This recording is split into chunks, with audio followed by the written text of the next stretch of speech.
France में हुई एक ताजा गतिविधि के कारण भारत में राजनीतिक पारा चढ़ सकता है और एक बार फिर विवादित रफाल डील की स्वतंत्र जांच कराए जाने की मांग उठ सकती है। फ्रांस के राष्ट्रीय वित्तीय अभियोजक कार्यालय यानी पीएनएफ के अनुसार भारत के साथ हुई रफाल डील की आपराधिक जांच कराने के लिए एक फ्रांसीसी जज को नियुक्त किया गया है।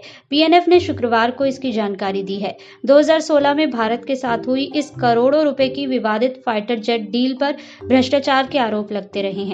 समाचार वेबसाइट फ्रांस 24 के अनुसार इस डील के तहत भारत सरकार के फ्रांस की एयरक्राफ्ट निर्माता कंपनी डासो एविएशन से 36 रफाल जेट खरीदने की बात पक्की हुई थी। इस डील की कुल कीमत लगभग 70,000 करोड़ रुपए बताई जाती है। हालांकि पीएनएफ ने शुरुआत में इस डील की जांच करने से इनकार कर दिया था, लेकिन बाद में फ्रांस की खोजी वेबसाइट मीडिया पार्ट ने इसकी पड़ताल की और पीएनएफ पर इस डील की खामियों को छिपाने का आरोप लगाया था। इसी साल अप्रैल में मीडिया पार्ट ने दावा किया था कि रफाल फाइटर जेट डील कराने के लिए बिचौलियों को करोड़ों रुपए का कमीशन गुप्त रूप से दिया गया, जिसमें से कुछ पैसे भारत सरकार के अधिकारियों को भी रिश्वत के तौर पर दिए गए थे। मगर डासो एविएशन ने इसके जवाब में कहा था कि उनके ऑडिट में ऐसी कोई बात सामने नहीं आई है।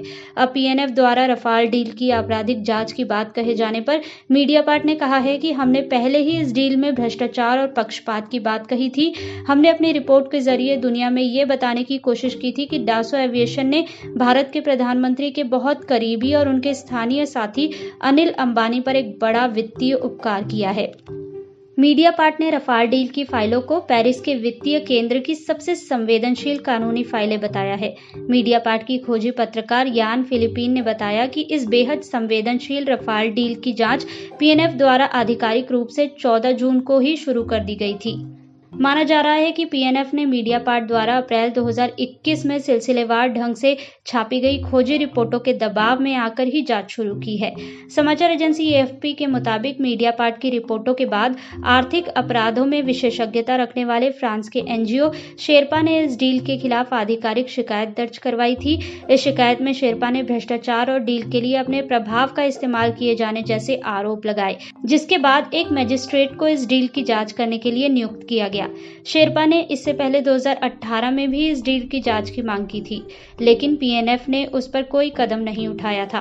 अपनी पहली शिकायत में इस एनजीओ ने बताया था कि डासो एविएशन ने अपने भारतीय पार्टनर के रूप में रिलायंस ग्रुप को चुना, जिसके मालिक अनिल अंबानी हैं, जो भारत के प्रधानमंत्री नरेंद्र मोदी के बहुत करीबी बताए जाते हैं। डासो एविएशन ने साल 2012 में भारत को 126 फाइटर जेट सप्लाई करने का कॉन्ट्रैक्ट हासिल किया था, जिसमें उनका भारतीय साझेदार हिंदुस्तान एरोनॉटिक्स लिमिटेड यानी HAL था। डासो के मुताबिक मार्च 2015 तक ये डील लगभग फाइनल हो चुकी थी, पर उसी साल अप्रैल में पीएम मोदी के आधिकारिक फ्रांस दौरे के बाद तस्वीर अचानक बदल गई। यानी 126 फाइटर जेट की पुरानी डील रद्द हो गई और भारत सरकार ने डासो एविएशन के साथ 36 रफाल विमानों की एक नई डील साइन की, जिसमें डासो का भारतीय साझेदार HAL की जगह रिलायंस ग्रुप को बना दिया गया, जिसे विमान बनाने का कोई तजुर्बा नहीं है।